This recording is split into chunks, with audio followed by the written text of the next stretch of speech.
I was always kind of dreaming of this game since I've been a kid, you know, in a really real way. I didn't think, oh, I'll make that game. I just thought, wouldn't it be cool if there was a game where, and I think everyone has had that. I think I heard somebody saying it's like a pitch from a child, basically, which is like, you know, there'll be a universe and you can go everywhere and you can have a ship and you can shoot lasers and, you know, all that kind of thing. It's like the most childish idea for a game in the world. And it was really fueled by sci-fi as I had always experienced it, which was books that I'd grown up with, like actual science fiction. We always knew that we wanted to make No Man's Sky. At the time, that was called Project Skyscraper, because we wanted a big, ambitious name for it. But we always knew the type of game we wanted to make, and we'd known it before we even started Hello Games, and we had talked about it at that point. And we knew that Joe Danger was going to be a stepping stone towards that. The Joe Danger series, which was like 4 games in the end, like 2 on console and 2 on mobile, they were like a complete labor of love, you know. Like, I love those games still. A lot of people did, and they were way more successful than we thought they would be or had any right to be, because we were so terrible at everything apart from making games. Joe Danger!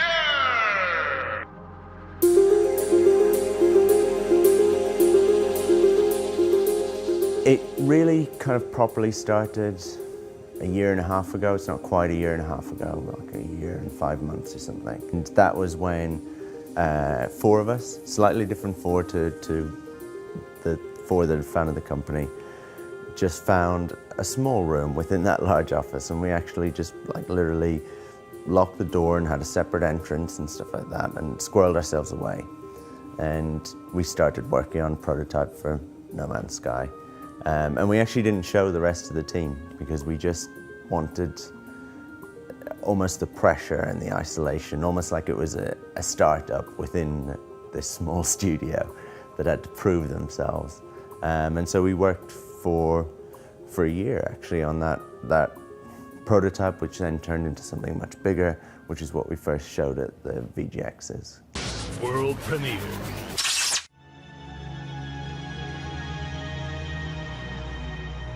Christmas Eve, I got like a text and then a call saying like the office is starting to flood. This kind of space that we'd done up ourselves and everything that was like, you know, kind of quite personal to us, I guess, was pretty much kind of wiped out within a few hours, basically. And we were back on our feet in a really crappy, lo-fi way, you know, within a couple of weeks actually we were set up, and that was definitely like indie development in like a microcosm. It was like the highs of like, you've announced a game, people love it, you know, you've been flooded, you're destitute, everything's gone, it's wiped out, go bankrupt.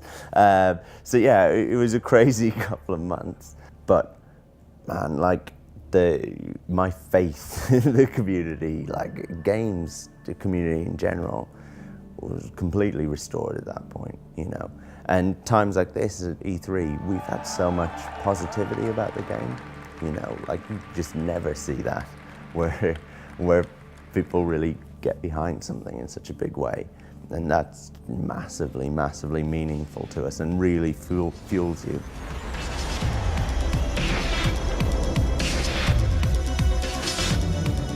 There is this thing that it's set in this infinite procedurally generated universe, but that's actually not why we're making the game. We're not making some sort of tech demo or something like that. We had the idea of making a game that felt true to the kind of sci-fi books that we'd grown up with, the kind of idea of that, the fantasy of that.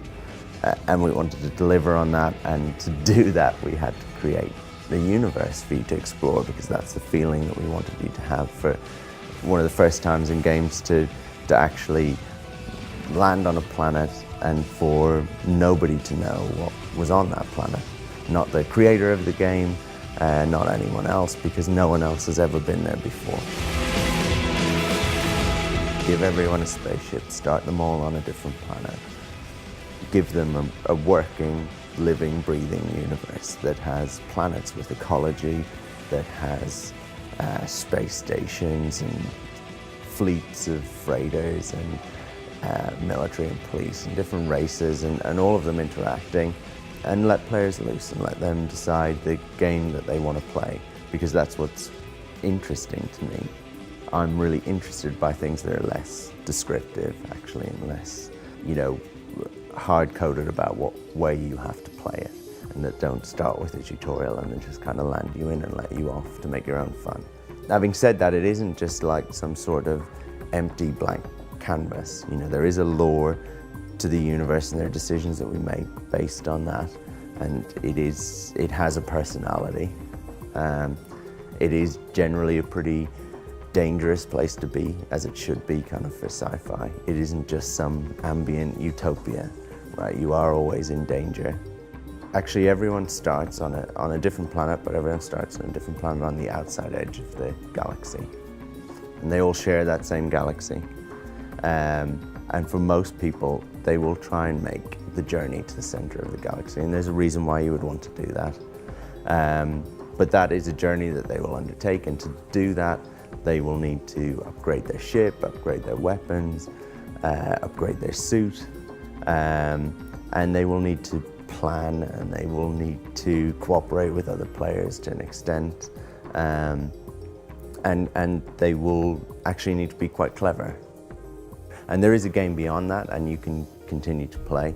But for a lot of people, that's the core journey that they will be on. They will think, I started out with the smallest, crappiest ship you could imagine, and I got to a point where I could get to the center of a galaxy and see what was there. And we want that to be significant.